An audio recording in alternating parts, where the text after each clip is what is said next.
Today is more than just an agreement to cooperate. It represents our commitment to overcoming years of administrative inefficiency, bridging knowledge and data gaps, and working not in the interest of individual mandates, but of collective strength towards improving service to the people of St. Martin. Today we sign this MOU recognizing that proper spatial planning, a core part of our ministry's mandate, requires change from within. Recognizing that in 2026, government should not and cannot work from a place of ignorant isolation to deliver critical services. Government must instead leverage the strength of stakeholders towards strong, clear, and regular engagement in the fulfilling of our respective but interwoven objectives and mandates. To that end, the MOU we signed today makes provisions for a joint steering committee representing both ROMI and the cadastre, with 3 overarching and immediate objectives, including delivery of a base infrastructure map for St. Martin, underground infrastructure registry, and a GIS data platform. This is truly an honor for me to be here. I can recall returning back to the island of St. Martin in 2007, working for the Ministry of ROMI, in which this vision actually came.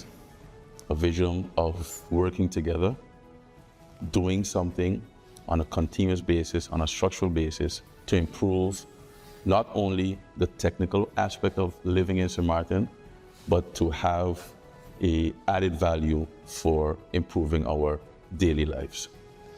I sit here today signing this MOU with you and for the country of St. Martin to improve our geospatial knowledge through GIS, through address management, and most importantly, through continuous support of 2 institutions.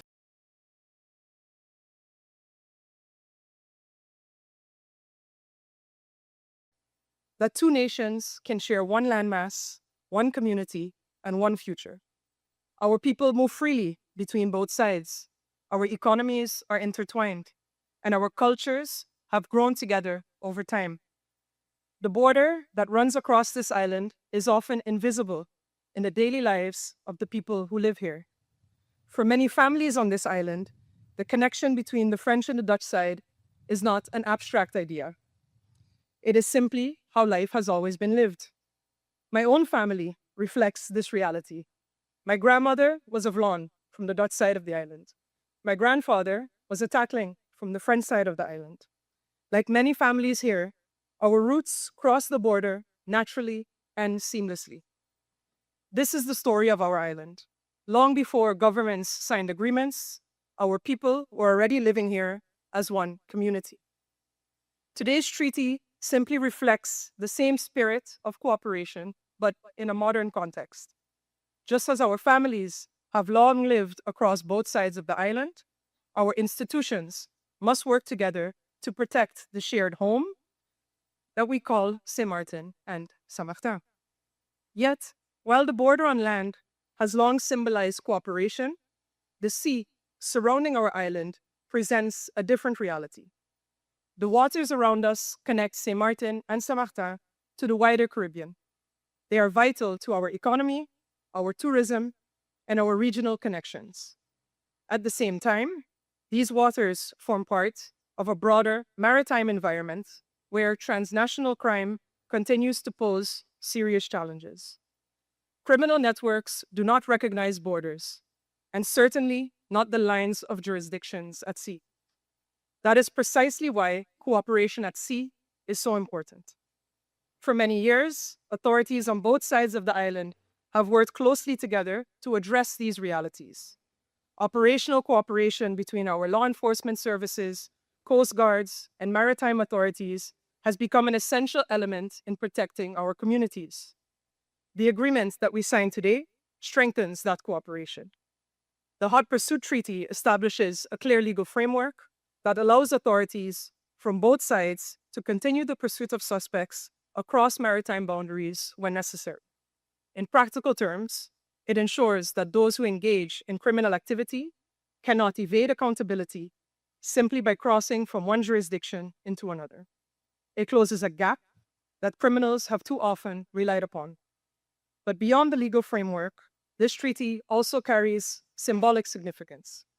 If the Treaty of Concordia represented cooperation on land nearly 4 centuries ago, today's agreement represents cooperation at sea. It reflects the same principle that has guided this island for generations, that our shared geography requires shared responsibility. For St. Martin, strengthening security and deepening cooperation with regional partners remain key priorities of the Ministry of Justice. As a small island in a complex regional environment, we understand that security cannot be achieved in isolation. It requires coordination, trust, and the ability to act together when circumstances demand it. The partnership between the French and Dutch sides of the island demonstrates that cooperation is not simply an aspiration. For us, it is a daily necessity. Our geography ties our futures together.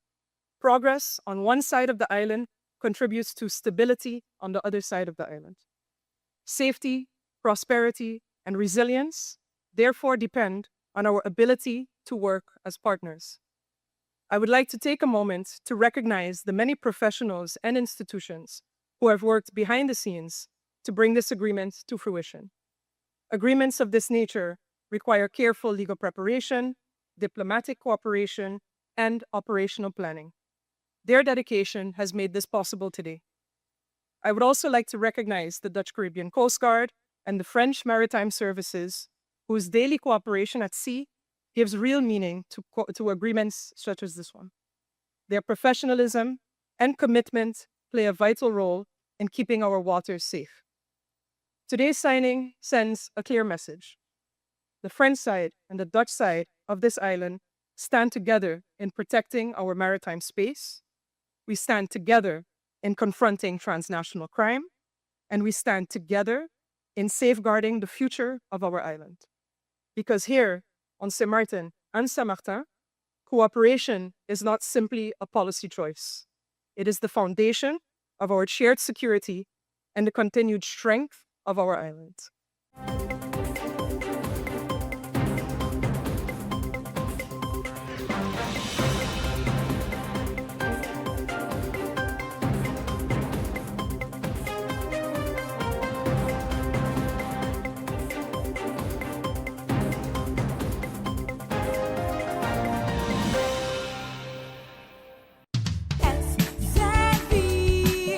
Social and health insurance is your social and health insurances. Are you SXV insured? Do you have a valid medical insurance status? SXV is cardless. Request your My SXV account today and enter the virtual office of SXV. Go to sxv.sx and sign up now. SXV, yeah, your social and health insurances.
There are a couple questions for clarification I would like to pose to the Native Nation group.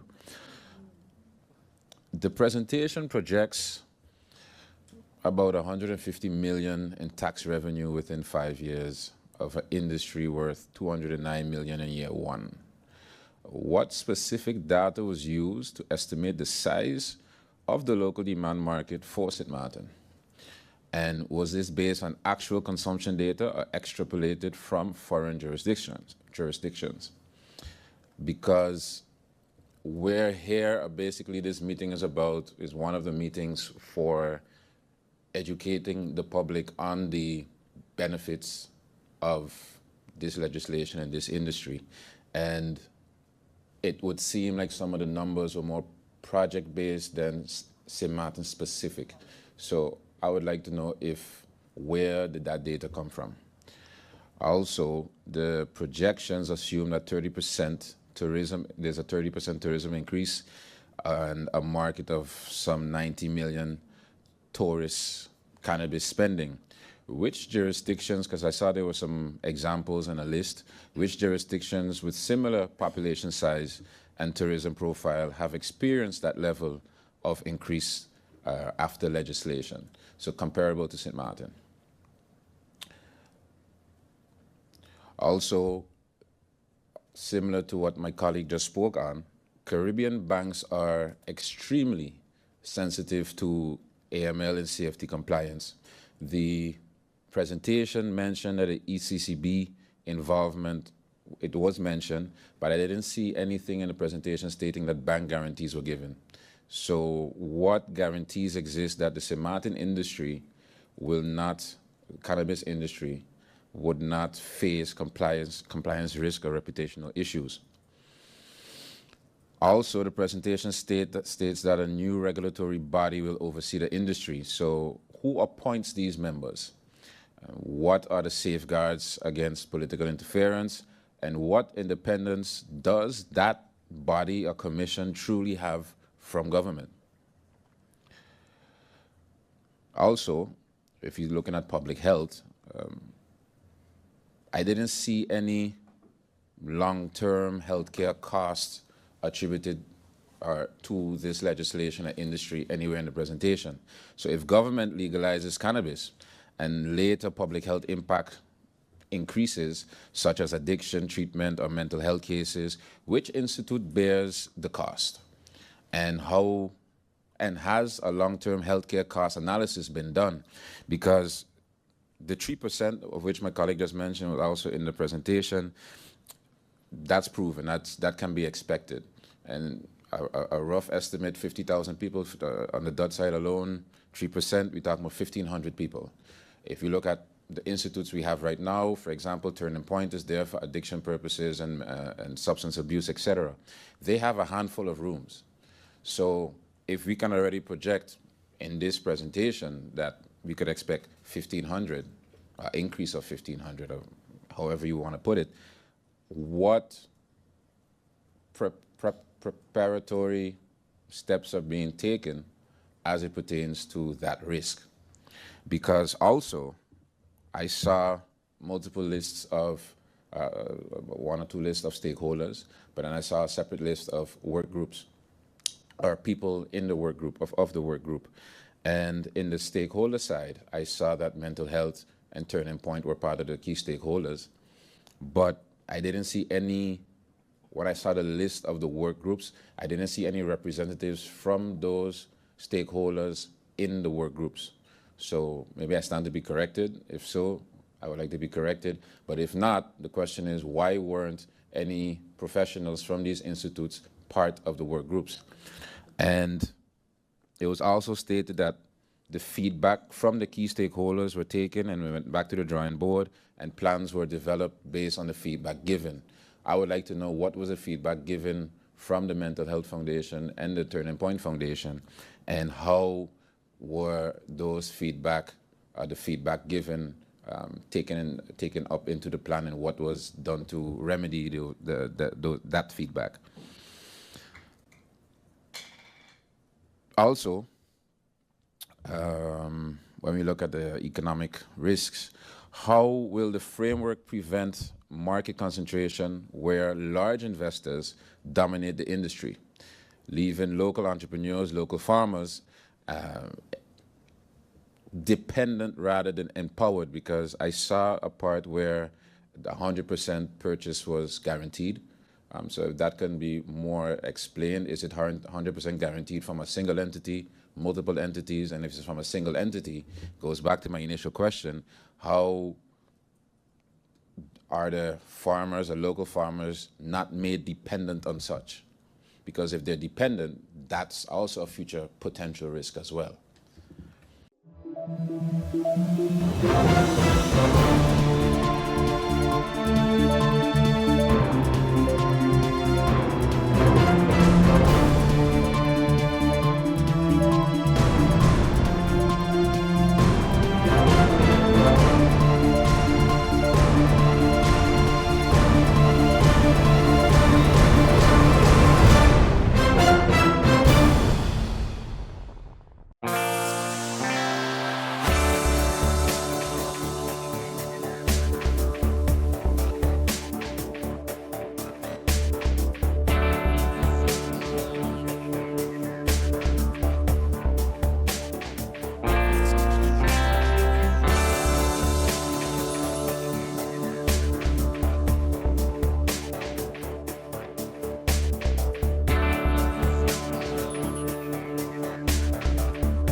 Are you SXV insured?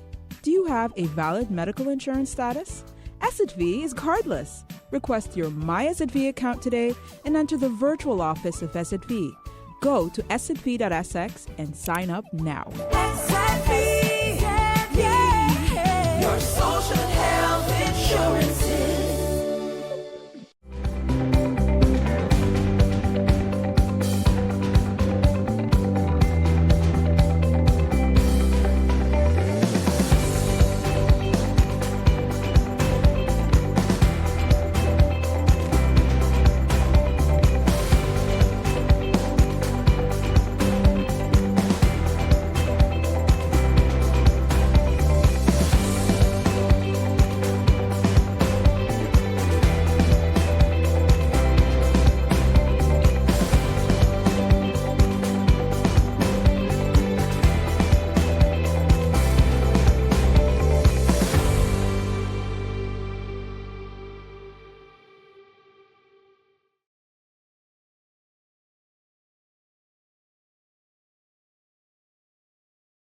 This is kind of like the heart of the Gettysburg battlefield here on Cemetery Ridge.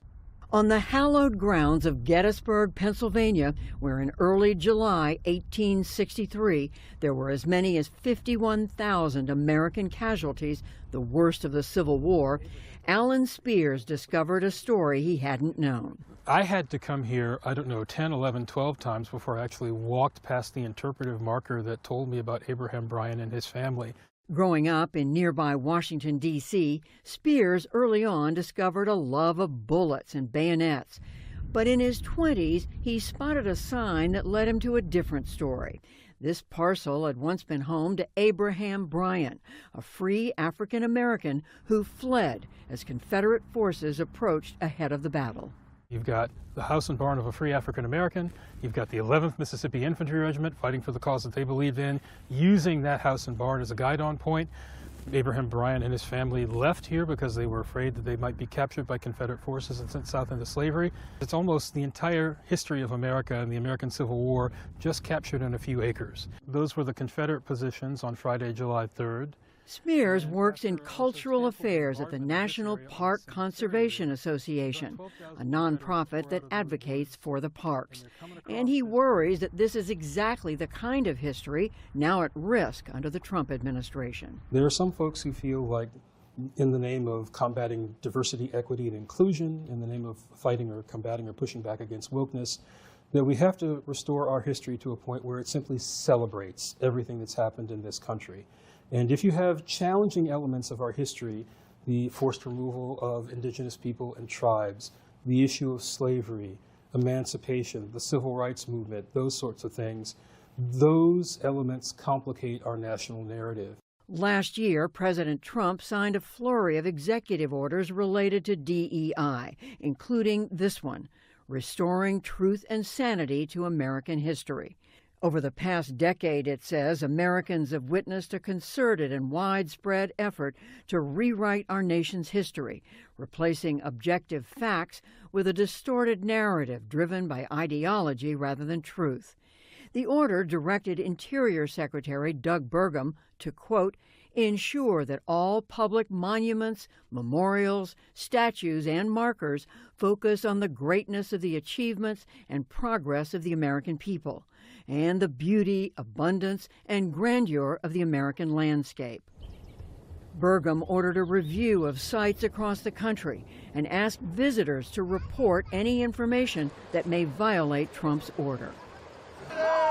Late last year, reports of removals began to pop up. We will not be erased. We will not go back in the closet. From LGBTQ history to climate change to women.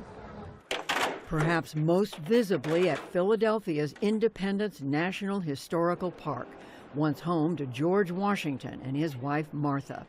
There, the NPS staff in January removed an exhibit about 9 of the slaves Washington kept at the property. We're a group that's being asked to forget our history, to forget our past, and that's kind of been a hallmark of our ancestry in this country, is to just forget. Every country, every nation, every part of the world has parts in their history that they don't like and that are wrong. But you can't just take that out and pretend it didn't happen. The city of Philadelphia sued the Department of the Interior and the Park Service over the removal, and a judge, quoting George Orwell's 1984 in her opinion, ordered the panels returned last month while the lawsuit makes its way through the courts. The Department of the Interior didn't respond to our request for an interview or for comment. There's more awareness that we've swung too far, particularly with DEI initiatives, and that's part of why this administration was elected. Brenda Hafera is a scholar with the Heritage Foundation, the conservative think tank in Washington, where she's heading up the organization's own review of historical sites across the country. She says the Trump administration's actions are a necessary correction to what had become systematic bias in favor of DEI and away from accuracy and proportionality. You can distort things in two ways, by overemphasizing and disproportionately focusing on the negative, or you distort things by whitewashing history. And neither of those are acceptable. She points to Mount Vernon as an example of a place doing it right. She gave it an A for its inclusion of George Washington's life, his time as a general, and as the first president, as well as for exhibits about the people he enslaved. She says the Philadelphia exhibit, however, placed too much emphasis on slavery to the exclusion of other important stories occurring at that place. The nation is just beginning, and the things that Washington had to face, the decisions he had to make, how he's laying out what the executive branch will look like, because everything he does sets a precedent. So you could talk about these things. But according to the City Journal, there were 30 exhibit panels, and 25 of the 30 discussed race and slavery. I think it's good that we're having these public deliberations in the public square to ask these questions of what should we be commemorating, what should these look like, what is the proper balance. I think that there are people who are overly concerned about balance because they're not seeing that we have had to come from almost nothing to get to a point where we have a minimum amount of information available to the public at these places about race, about labor, about women's rights, about the LGBTQ experience, and these things that are important, equally important in American history. Fighting has gone from being long range, being hit by artillery as soon as they came out from those trees. Back at Gettysburg, Alan Spears says the National Park Service spends years working on exhibits and public information at these sites, enlisting experts from across disciplines to make careful decisions. What we've seen in the last 13 months is an administration that is willing to come in and say, well, we don't really study history necessarily, we just think that sounds wrong. We think it complicates the story, we think it denigrates Americans, and so we're going to take it out. And so it's that arbitrary and capricious nature of the way these decisions are being made and the total lack of transparency that really bothers us. His organization has joined other scientific and preservation groups in a lawsuit against the Department of the Interior, arguing that the removals violate federal law. I think any truthful commemoration of the American story will be celebratory, because that's accurate, because this is a good country that has contributed a lot and has moved towards human freedom. It's all a reminder that as we approach 250, this debate over our past will continue into our future. For the PBS NewsHour, I'm Judy Woodruff in Gettysburg, Pennsylvania.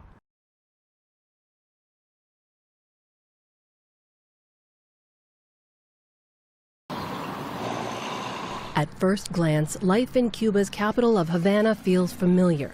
The famous Malecon Avenue by the sea, the colorful buildings and antique cars. But these street scenes, quieter than just a few months ago, disguise a city and a nation now in crisis. The power hasn't come back on at my house, and we've been about 12 hours without lights. And, well, I plan to face the day as usual, just as Cubans do. This week, the country faced the third wide-scale failure of its power grid since December. Without enough gas, less than half of Havana's trash trucks are allowed to run. Piles of garbage spill over into the historic streets. And as the sun sets, a now routine darkness takes over, with 10 million people left without light, pitch black streets, and no electricity to cook the little food people are able to find. We are two older people, both in our 70s, and she's also sick. Our food has spoiled. I'm boiling 3 pieces of chicken to try and save something to eat because the situation is really bad.